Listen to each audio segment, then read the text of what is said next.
Hi, I'm Bella, and I'm here with Cahill, and she's going to be telling us how she has a talent unlike most people.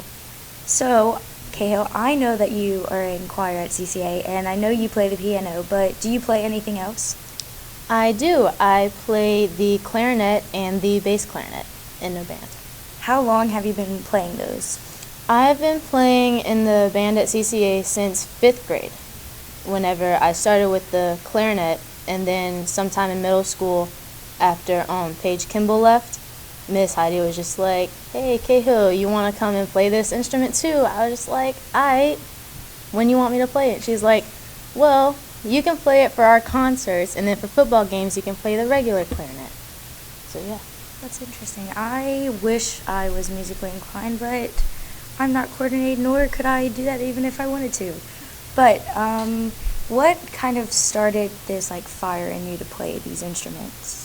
Well, whenever I was younger, it was whenever I started my musical passion, my passion for music, and so 5th grade, it was during the summer before school started, and we came to the church and to figure out what instrument we would be playing in the band.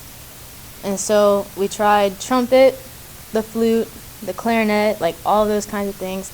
And the only one that I would actually be able to play was the clarinet. And so ever since then, it was just wow, I can actually play this. It's really easy whenever you look at it, but you just have to learn it. So all the other instruments, even if you could play them, would you play them, or are you just not interested in those? If I had to play another instrument besides the clarinet, I would probably play the saxophone, because it's basically the same thing, just in a different tone and a different key. But that's about it. And the piano, how long have you been playing the piano for? I have been playing the piano since 3rd grade, I think. My mom had this, put me in lessons with this teacher that I didn't like, because I think she would hit my hands or yell at me whenever I would mess up. They'd have to do that to me so I'd be able to play. But after that, she put me in piano lessons with Miss Kim, who did choir here whenever we were in 4th grade. Yeah. And that helped me, but then she put me in lessons with an old church friend who really helped me grow for a year or two.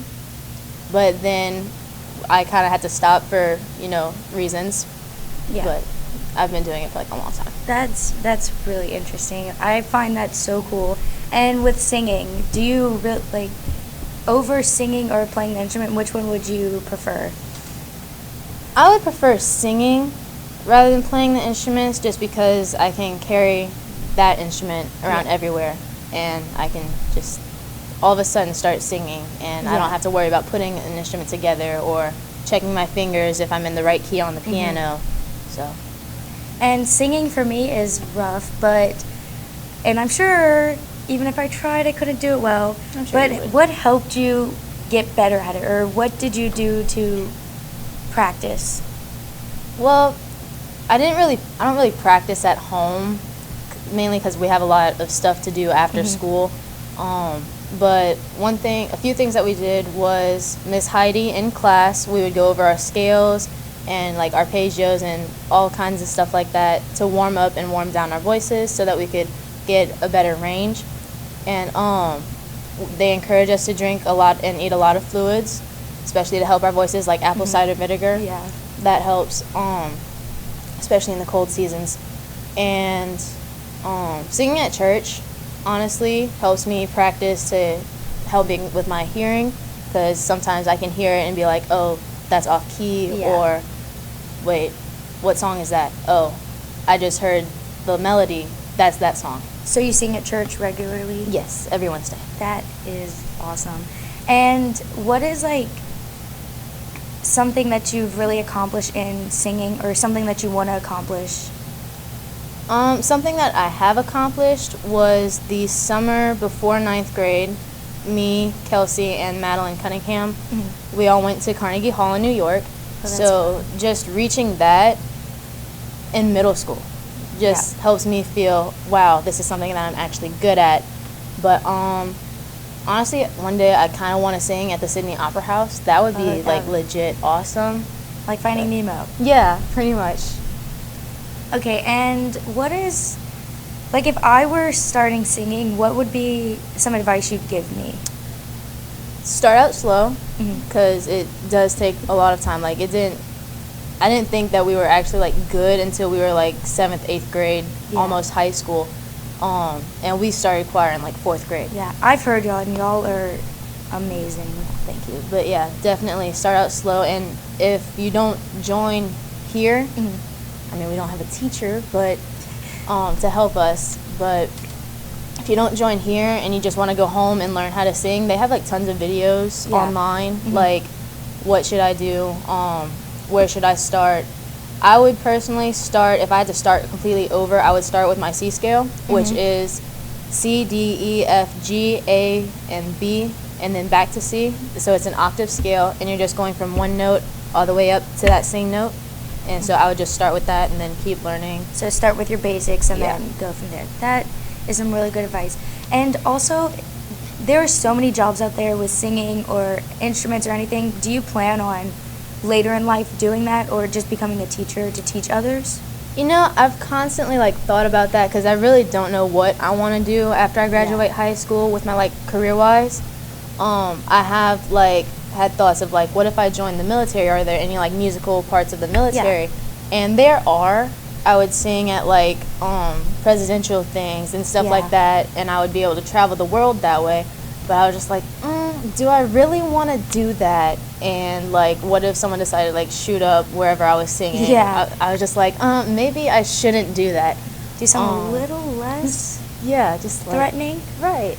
And I have thought, what if I became a teacher? And then I tried teaching people, like, so if I have a friend come over to my house and they're just like, oh my gosh, how would you play this? And I'm just like, well, you do this, this, this, and this. And they're just like, what? And I'm just like, maybe I shouldn't be a teacher either. But I think, no, because I know you, but you're really sweet and generous, and I feel like you'd be a really good teacher. Thank you. I think you're sweet and generous too. Thank you. I know that I've tried to play the piano, and YouTube videos do help. So I know that if somebody asks me, even though I'm not musically inclined whatsoever, I would say that YouTube could help, but I would always recommend you. Or like my sister started playing the clarinet, and I was like, Cahill is really good. You could go and talk to her. So I find you amazing. Oh, thank you. But if, like, let's say you had to pick a favorite song to sing or play on the piano, what would it be? You know, that is a really tough one. Like, I love, like, almost every song I play.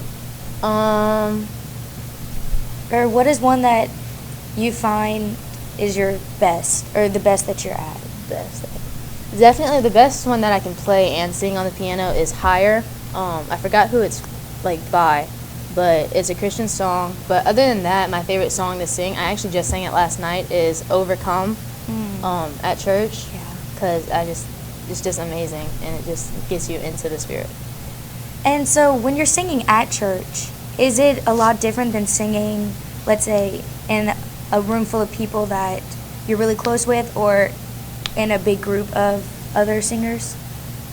It's different because you're not in a big group. It's me, another girl, and then the background instrumentalist. And we sing like 2 to 3 songs each Wednesday to start out our worship service. And after that, we like, I'll lead a song, and then the next song she'll lead, and I'll find a harmony. And then if we do 3, it'll be like either she'll do 2 or I'll do 2. And so it's really different because whenever we're singing in a big group, like for choir, we would go out into the little alcove going by the office. And we had this song called Luke's Armqued. And me, Kelsey, Gage, Z, Madison, and a few other people, we started singing it, and we all found like our parts and our harmonies, and it was just so much and more intense than singing like by yourself. with So another doing person. that, just singing it to see how everyone, do you sing it all together to see how everyone sings different, or is that a way to help you find the part that you sing? It's a whenever we're not in class, it's a way to like find our parts and everything. But whenever we're in class, we'll usually like go over each section's parts one at a time, and then while one section is doing it, everyone else should be looking at their part and seeing how it coincides with it. Yeah. And back to what we said, between singing at church or with your big choir here at CCA, which one do you prefer more? I think I would actually prefer them equally. There are things about our CCA choir that I would change if I could, especially in the situation. Like, especially for chapel, whenever we used to have chapel with the choir students, I would definitely change stuff about that, but I would like them equally. That's good. So thank you so much for letting us know about how you play the piano and ways to help us start if we want to start. So thank you. You're welcome. Anytime.